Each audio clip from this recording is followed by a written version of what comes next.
everybody. So I wanted to hop on real quick and do a video all about solo travel to one of my favorite destinations ever, which is Spain. I absolutely adore Spain.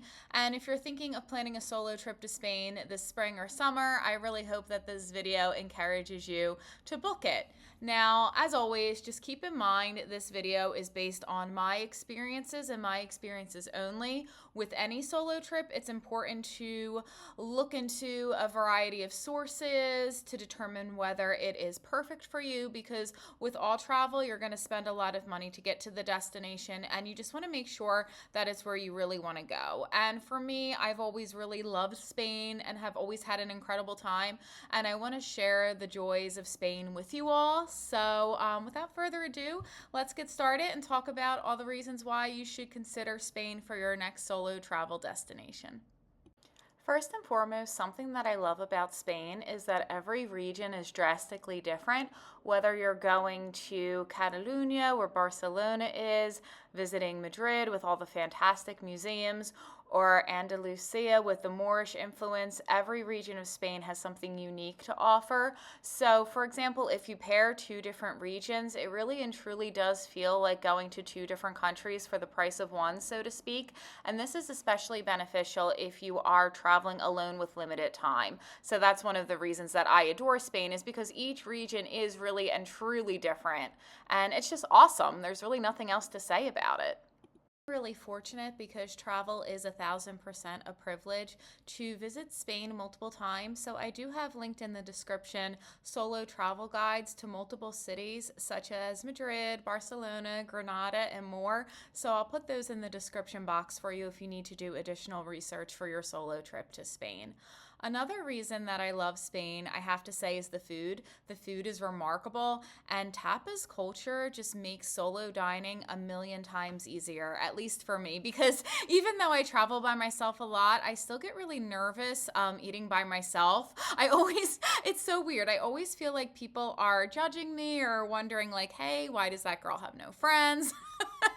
And just the tapas culture with the many bars, it does make it really easy to melt into the crowd and dine alone, which I love about Spain. Like I said, at tapas bars, it's really super duper easy to dine by yourself because you can just like sit at a stool for one, and nobody really judges you or asks you intrusive questions for dining alone, and it's fantastic. So if you're like me and you just don't like going out to eat by yourself, then Spain is really a great destination for that.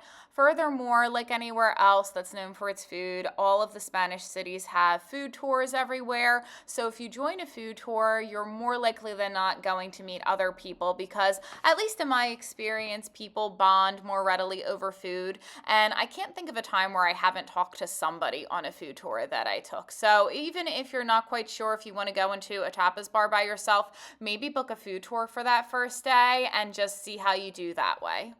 So another reason that Spain is an awesome destination is because usually the weather is really fantastic. Now, I am going to put a little asterisk there because Spain is a big country and you never quite know what the weather forecast is going to be.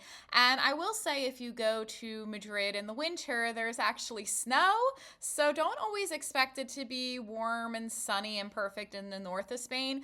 But if you pick your time of year wisely, you'll have really beautiful weather. So for example, I went to Andalusia in the spring, and it was nothing but glorious sunshine the entire time and like 82 degrees Fahrenheit. So that's about 28 degrees Celsius for everybody else, and it was magnificent. So if you're looking for a nice weather destination, again, if you plan your time correctly, you can have a really great time in Spain. Now, I am going to also give a warning with that and be a mom and remind you to always wear your sunscreen because, especially in the summer, July and August, it can get really super duper hot. So you want to be applying sunscreen regularly. You want to be wearing a hat. You want to stay hydrated.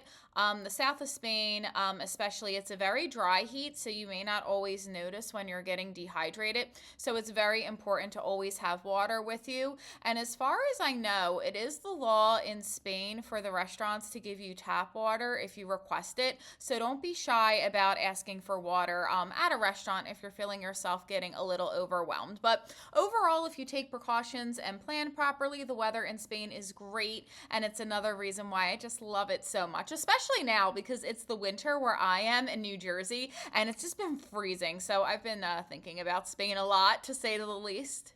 Another reason to consider Spain for your solo travel destination is because of the gorgeous nature as well as man made beauty. There are just so many UNESCO World Heritage sites in Spain. Like, I've lost track of how many there are, whether it's the Alcazar in Seville, the Alhambra in Granada, as well as all the really cool Gaudi homes in Barcelona. The list really does seem endless. And if you want a vacation that's absolutely packed to the brim with UNESCO World Heritage sites, Spain is absolutely the place to go for that. Just make sure that you always book your tickets in advance for the big sites because they do sell out. For example, when I was in Granada, the Alhambra sold out almost immediately. Unfortunately, I had my tickets booked ahead of time, but there were people trying to buy tickets there, and I don't think they had much luck. So just make sure that if you have your heart set on certain sites, even as a solo traveler, to book those tickets, because while it may sometimes be easier to get a ticket for one at some of these sites, it's not always a guarantee. Solo traveler, your biggest expense is going to be accommodation for sure.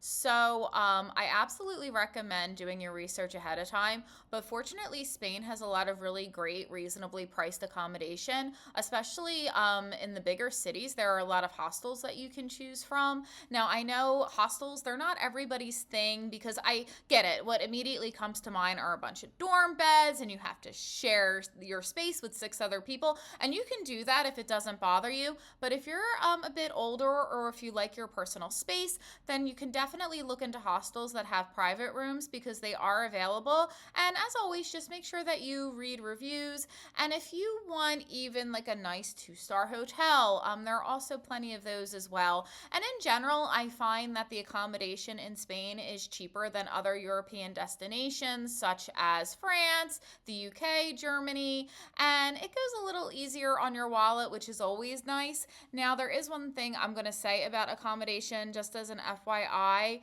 Spain, like everywhere else in the world, is dealing with a bit of a housing crisis. So, especially in cities like Barcelona, there's not always enough apartments for locals available, and this drives up the cost of rent. It makes it harder for a local to find a place to stay. So, in my opinion, try to avoid apartments while visiting Spain because big companies such as Airbnb have kind of made it more difficult for locals. And if you've been following the news at all, you'll see, especially in Barcelona, that resentment is starting to build against tourists. So just be extra mindful when choosing your accommodation and stay at a hostel or a hotel that's meant for tourists and isn't taking up space that's meant for locals. I'm going to wrap up this video with some positivity and say that if you're considering a solo trip to Spain, definitely go for it. The infrastructure is great. They have phenomenal public transportation everywhere. You'll meet a lot of other travelers because Spain is a very popular destination for tourists. So you can book yourself on walking tours, food tours, etc. And you'll be bound to meet new friends, which is fantastic. And it's just a beautiful country too. Like Granada, without a doubt, one of the most beautiful cities I've ever been to in my entire life. And I would definitely go back again and again if I could. It's phenomenal. And you really do blend in as a solo traveler. Again, Spain is very used to tourists, so you're not going to stand out like a sore thumb, and it will make it easier for you to get adjusted as a solo traveler if you choose Spain. So, like I said, I'm going to link a bunch of blog posts in the description to help you out, and I'll see you in the next one. Until then, safe travels and take care of yourselves.